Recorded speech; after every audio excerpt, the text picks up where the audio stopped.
For most of his long career as an intelligence officer, Lou Elizondo worked in the shadows. He managed several highly sensitive programs for the Office of the Secretary of Defense. Included among those was ATIP, a program, an acronym named for the Secret Pentagon Study of UFOs, a program that continues to this day. Elizondo went public in October of 2017, and since that time, he has sat down for 3 long-form interviews with the Mystery Wire team, including the one you're about to see, which is edited into 9 different segments.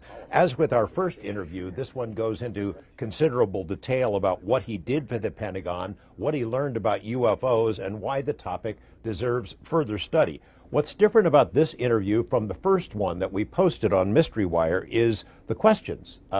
We were able to ask in that first interview about ATIP, but we were unaware of a second secret study by the Pentagon into UFOs called OSAP. That program was run by the Defense Intelligence Agency. The contract was awarded to a company based in Las Vegas called BASS. You can watch all 9 segments of this Lou Elizondo interview on Mystery Wire, as well as segments of our first interview. Lou, when we spoke last December, first time sitting right here, you had told me you were pretty much unfamiliar with the UFO community and on purpose. You didn't know this community and how it reacted. Now that you've had 8 months, often being pounded by these folks, what are your thoughts?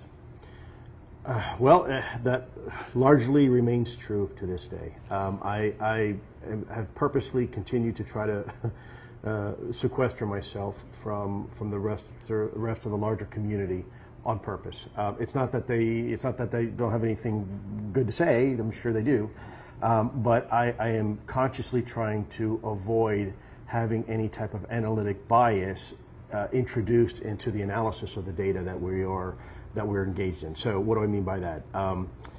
You get a report, you look at the report, and there's some data points in there, and as you're trying to conduct analysis on those data points, all of a sudden subconsciously you recall maybe a conversation or an interview with somebody on TV, and all of a sudden now, without even trying to do it deliberately, some of those analytic bias now are being superimposed on your ability to analyze the data in a fair and objective way. And again, it's not that these individuals aren't smart or they don't have anything good to say. A lot of them are exceptionally smart, in fact, probably a lot smarter than I am. But in the same respect, I really try to limit myself in being exposed to outside data points and innuendos and suppositions. I personally don't find that helpful. I think alternative analysis is critical. I think someone coming in with an opposing view is very, very important. But again, for me, I've always tried to lean towards just the facts, just the data, and leaving what my opinions are, try to leave those on the side. Because in the end, it doesn't matter what I think. What matters is what the data says. You know, you could pretty much predict how the mainstream science guys, Tyson and those folks, are going to react to this, you know, that dismissive as they've always been. The UFO people, it would seem like almost a surprise that they are so, not just alternate opinions, but hostile. Oh, as an intelligence guy or counterintel guy, how would you characterize that?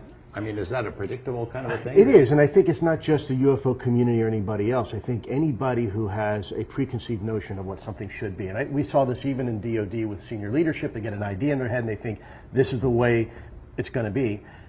It's very hard to come in with a different narrative and expect people to just accept it because they spend a lot of time and effort in formulating these theories and these opinions. And in some cases, you have some folks who've made actually very successful cottage industries pushing an agenda so people will, in essence, follow their narrative.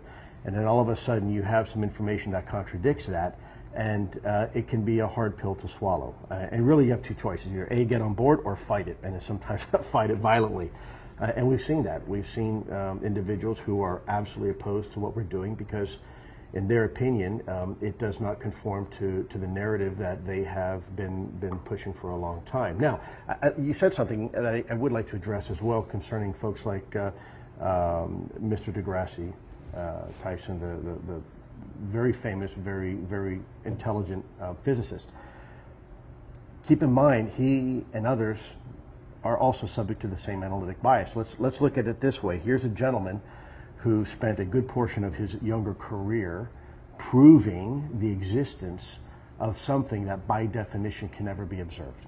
This is a man who spent a good portion of his career proving the existence of black holes that by definition can't be observed directly. The only way you can observe them is through the indirect measurements and direct measurements of how that black hole affects its environment, right, and perturbs the orbits of other things. And these things are millions of light years away. And so here it is, you have a scientific-minded individual proving the existence of something that we'll never see in our lifetime, and yet something that is here on Earth that people are saying is occurring that you cannot see directly, not everybody anyways, all of a sudden now is too far of a reach, right? And so I think we all have to pay attention to analytic bias, and again, back to the reason why I purposely do not pay attention much to the folks outside of the scientific community when it comes to data collection, because in the end it doesn't matter about what your opinions are and what your feelings are. It matters what the data says, and that's the only way we're going to get ahead, and that's been so far the key, at least I think in our case, the key to our success here in TTSA is that we are facts driven. It doesn't matter what any one of us personally believes or thinks or anything else. It's what can be observed and what can be extrapolated from that data. TTSA has taken some lumps. Tom has taken some lumps unfairly to a large degree. I mean, when you look at what has happened since you stepped on that stage last October, it's an amazing change in the national conversation about this topic. TTSA is a driving force in that. I'd like to think we are a driving force. I don't think we are the driving force. I think to try to figure out what is the driving force, you have to look at it collectively. And George, I'd say you're part of that driving force. I'd say people like Bob Bigelow, who's been doing this long before ATIP became public, and he had his nose to the grinding wheel pursuing this endeavor. And folks like Senator Harry Reid and Stevens and Inouye, folks who believed in this enough and who wanted to protect their country enough that they were willing to invest their time, resources, and their reputations into an otherwise really sticky portfolio, a portfolio that a lot of people just don't want to talk about because it's surrounded by stigma, right? And that stigma is a political killer, it's a career killer, it's a, there's nothing good about it. You don't get into this portfolio thinking, hey, I'm going to make a name for myself. In fact, it's probably either going to get you fired or it's going to get you ostracized or it's going to get you, nowhere that you want to go fast. We've obtained a copy of a letter written in 2009 by Senator Harry Reid, sent to high-ranking official at the Department of Defense. Senator Reid has told us we can go ahead and talk about this. Can you tell me why that letter is important, or can you comment on it at all? So it depends what letter you're referring to. I'm sure there were a lot of letters. The one, if you're referring to, is an unclassified. I'm presuming it's an unclassified letter. Okay, yep. That one.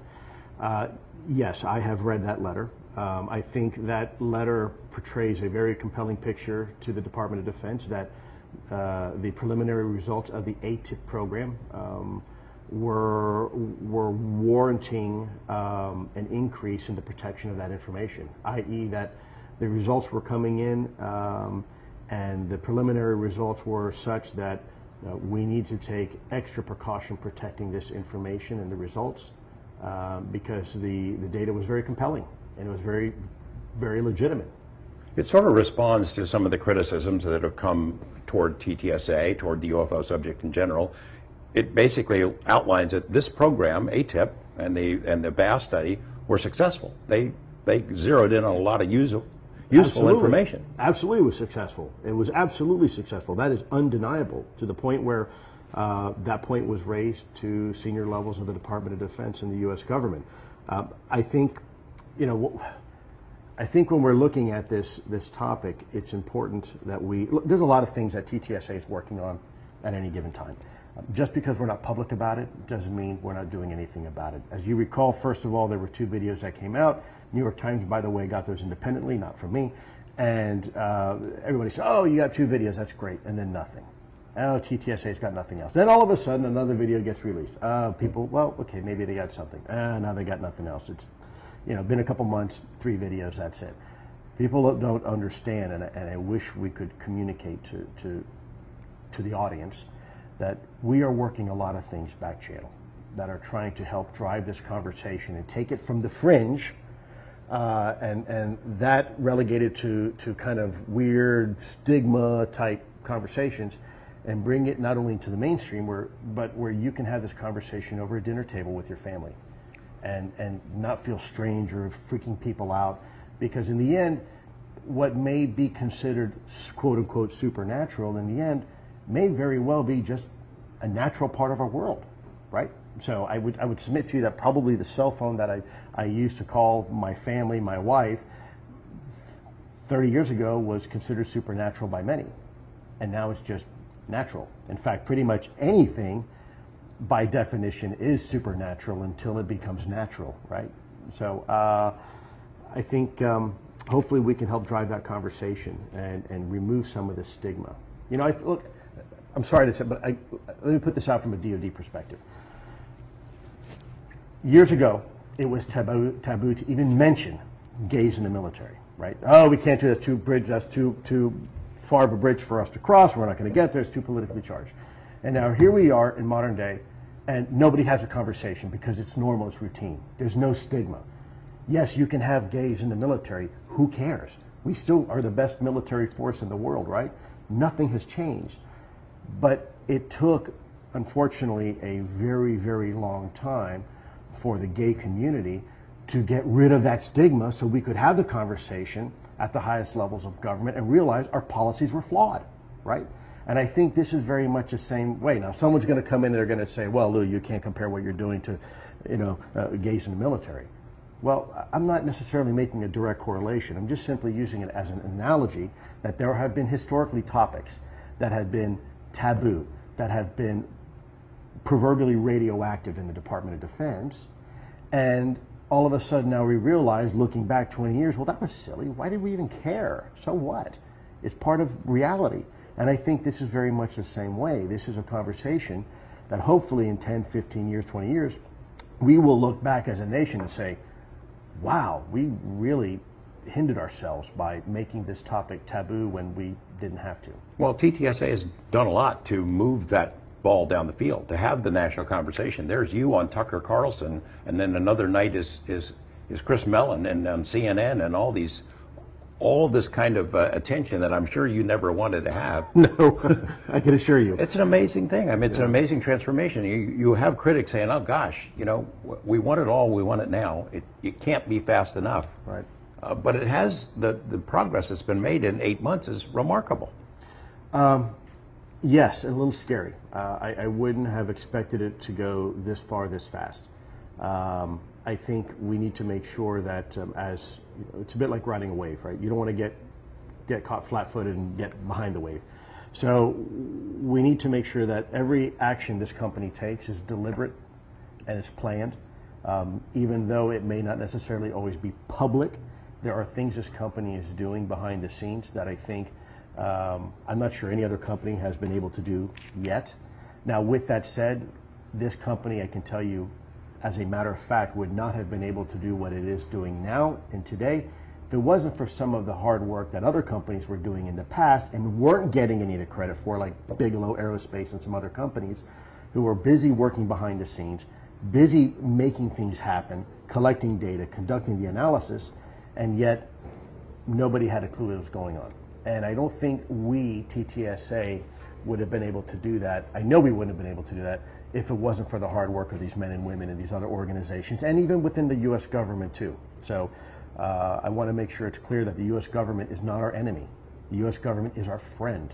But sometimes when you have a really big friend that's got a lot of complicated moving pieces inside, sometimes you kind of need to hold their hand and help them walk through things, right? We talk about this 2009 unclassified letter in which you got to read between the lines a little bit, but it is pregnant with possibilities. I mean, the implications of what you see in those is that this is real. That assessment runs very contrary to the statements that the Pentagon has made, or Pentagon spokespeople have, since you came forward. You know, since, yeah. I mean, I think there's a ATIP. lot of pockets within the Department of Defense that may not necessarily know exactly what, you know, another pocket is doing, right? The right hand doesn't always know what the left hand's doing. They try. I don't think it's deliberate or on purpose. I don't think it's a misinformation campaign. I think if there was a question as to what the government knows or doesn't know, you'd probably have to bring that up to the government to answer. I certainly don't want to guess why the government said what they did. I can only imagine for two reasons. A, national security, and if it's not national security, they just didn't know. Yeah, ATIP is, the program was killed. Right. And it was killed because it didn't find anything. Right. This letter we're talking about says they did find stuff. Well, and I've made that very clear before, without necessarily referring to the memo, that ATIP did find a lot of stuff. This wasn't just a one-off looking at the Nimitz incident. There were many, many incidents we looked at, and we looked at them on a continuing basis, and we saw some congruencies throughout these incidents time and time and time again, some repeated patterns of behavior. And as an intelligence officer, when you see those repeated patterns of behavior, that is key that something's going on, that there is something there of predictability that you can use then later on to figure out how these things work and what these things really are. The arguments that were made in that letter are still valid today. Absolutely. In my opinion, absolutely. They're more valid now than they ever have been before. It feels like something's going on, and I know there's some sensitivities involved, but I mean, is that feeling correct? That there's a... Well, you'll have to excuse my my response on this, but George, in the end, I've always said it doesn't matter what my feelings are, right? I may feel something, but I also may be wrong. So I sense that the conversation is occurring now among the American people and among some of our senior levels of government that has never happened before. And I'm very optimistic about that. How I feel about it is probably irrelevant, but I will tell you, if you're asking me, I feel good about it.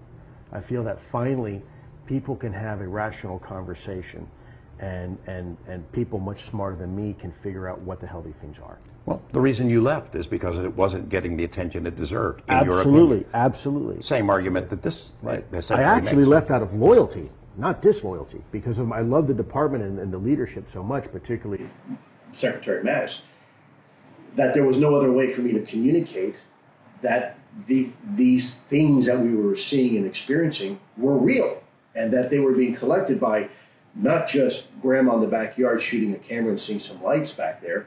This is by trained observers flying multi-million-dollar weapon platform systems, sometimes over U.S. cities that we trust to fight and win wars on our behalf. And they're telling you they're seeing something. They're seeing something that they don't know what it is.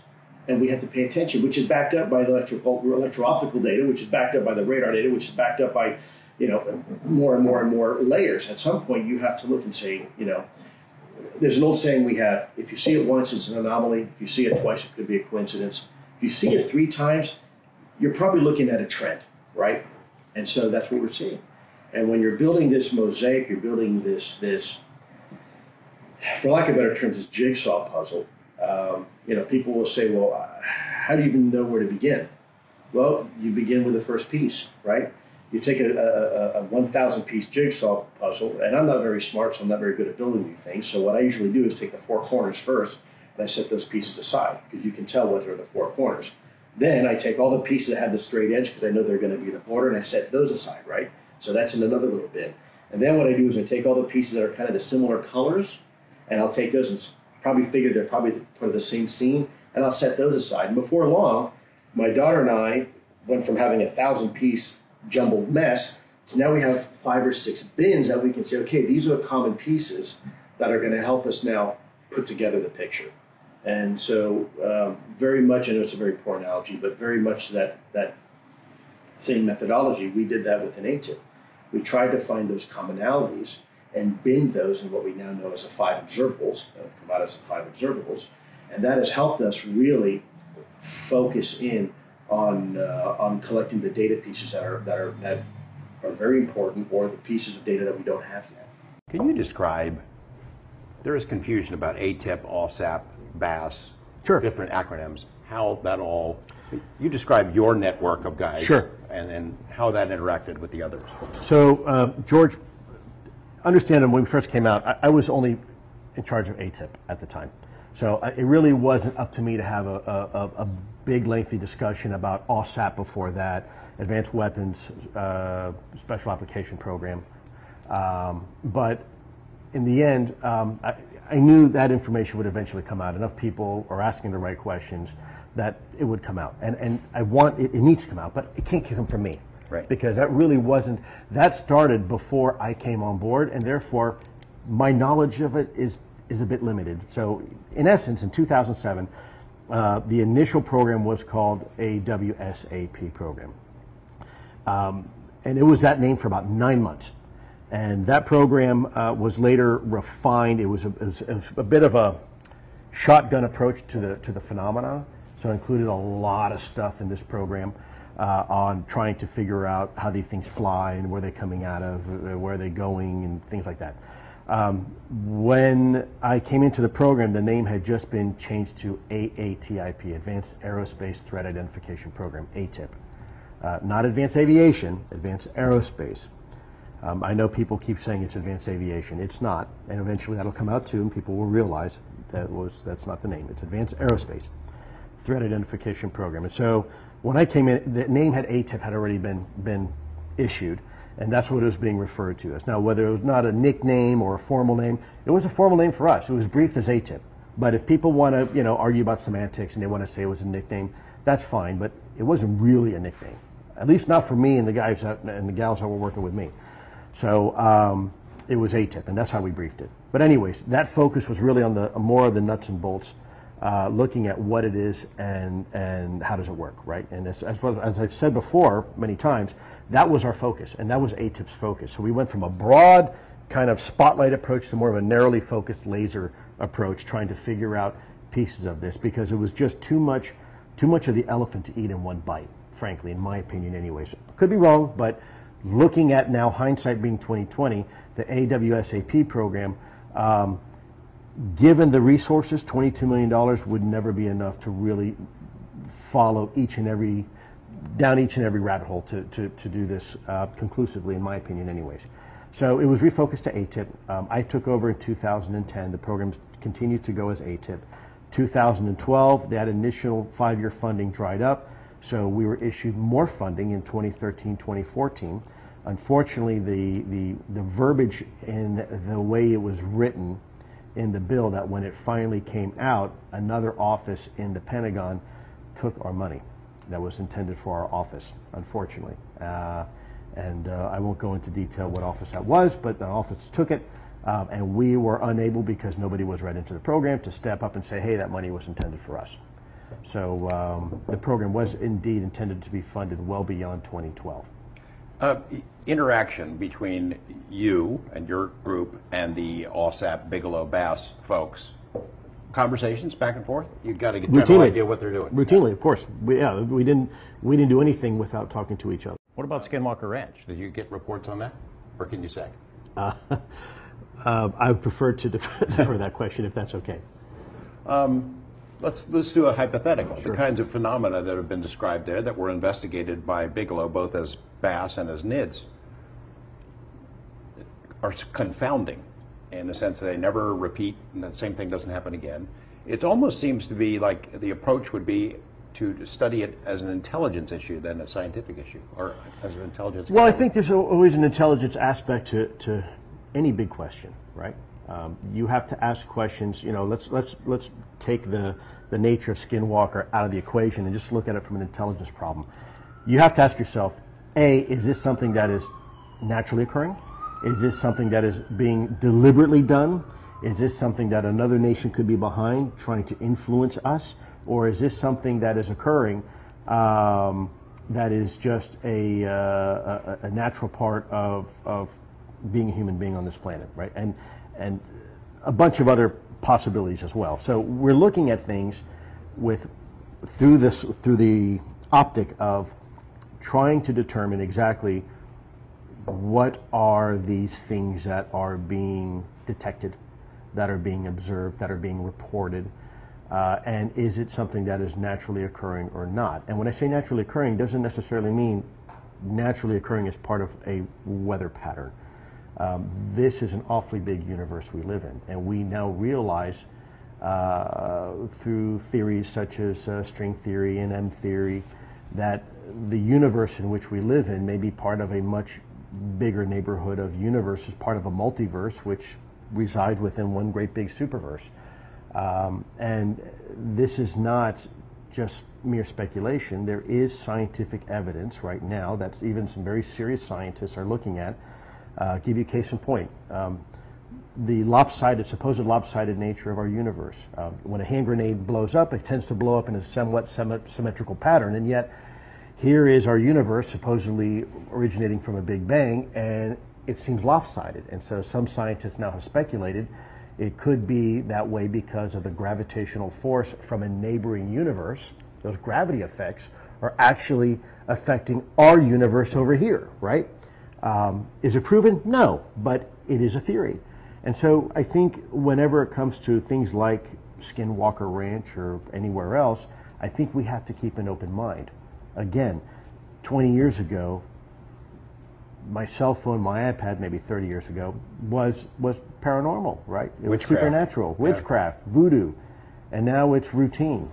I think when you get into quantum mechanics and you realize things such as duality principle, entangled particles, you realize this universe is far more complex than we had ever even imagined. And we have to take that into account, that there are things that may go bump in the night. And we just need to figure out what those things are. The words threat and weapons in those titles of those programs have generated a lot of attention, a lot of discussion. Threat, sure. Aha. When you combine them sort of with Harry Reid's proposal to create a special access program to study this, the idea that we need to study this in a classified manner, it's touchy stuff, raises the specter, I would think, in the minds of some of the public. Aha, they're going to spend a bunch of money in some secret program, we're never going to see it. Is it right to speak about this as a possible threat? Well, we've talked about that before, but should it be handled by a special access program? And is there a model in which the public could be kept part of it, even though it is classified? Absolutely, yes. In fact, that's what we did with ATIP. So you have different layers of a program, and think of it as an onion, right? So you have an outside layer which everybody sees. That's the outside of the onion, and that part remains unclassified. And that is the way that we communicate things to the public, just like we did when North Korea had, nuclear weapons, and they were developing them, and potentially pointed over on this this side of the coast of the United States. Now, underneath that layer are several classified layers, and one would go maybe potentially secret or top secret, and even further. So depending on the sensitivities, it's not that you're trying to keep this information away from the public. It's not the American people we don't trust. It's foreign adversaries that we don't trust. And there's no way to communicate to the American people information and make sure it doesn't get into the wrong hands. So that's why we classify things. We don't classify things to keep the Americans in the dark. We classify things to keep our adversaries in the dark. And unfortunately, we have to, in order to do that, you have to keep sometimes the Americans as well in the dark of certain operations. Should there be a special access program now studying this? Yes, but only for the purposes of protecting that information that requires that type of extraordinary protection. Okay, so I think it's a big difference to say the fact that, case in point, you go to an air show, you see an F-22 sitting on the tarmac. Okay, that is a very classified aircraft. That's why you're not allowed in the cockpit. But you can see it on the tarmac. You can see it flying, and the fact that we have an F-22 isn't classified, right? It's the same thing with the ATIP program, in my opinion, and whatever follows on is that you should have a program that is out in the open, allows anybody and everybody to contribute data, that allows us to have a conversation about the phenomenon, what we're learning about the phenomenon. But then you have classified layers below that when it comes to specific nuances, perhaps maybe what our internal efforts are to potentially, I'm not saying we're doing this, maybe replicate that technology, or to reverse engineer that technology, right? Now you're getting into some sensitivities that you don't necessarily want everybody to be privy to. So you take that extra precaution of classifying those.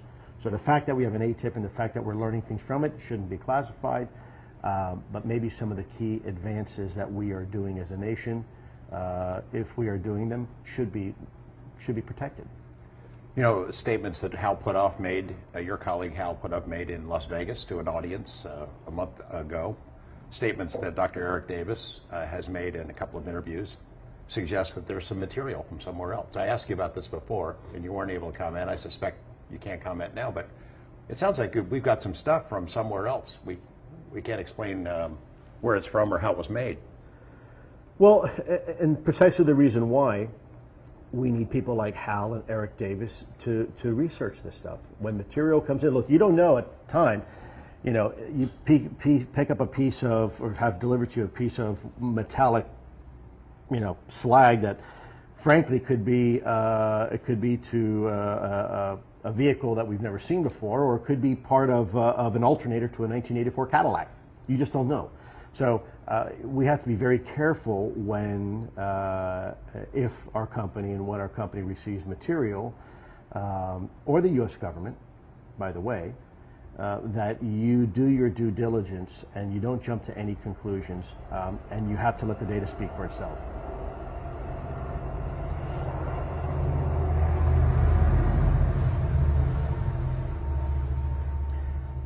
I know some ufologists is going to say that that was planned and that's a conspiracy.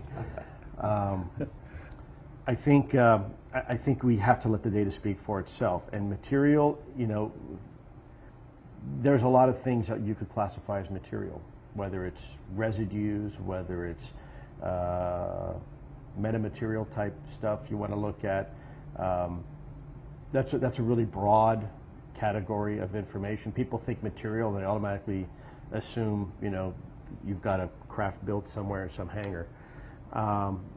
Material can be just about anything. In fact, material can be the natural environment and the effect. For example, I take a blowtorch and I put it to a penny. I'm going to cause some significant changes to that penny, right? So I would want to retrieve that penny and look at it and say, okay, what would cause this type of damage? What would cause this type of warping, this heat ablation, right? This material vitrification.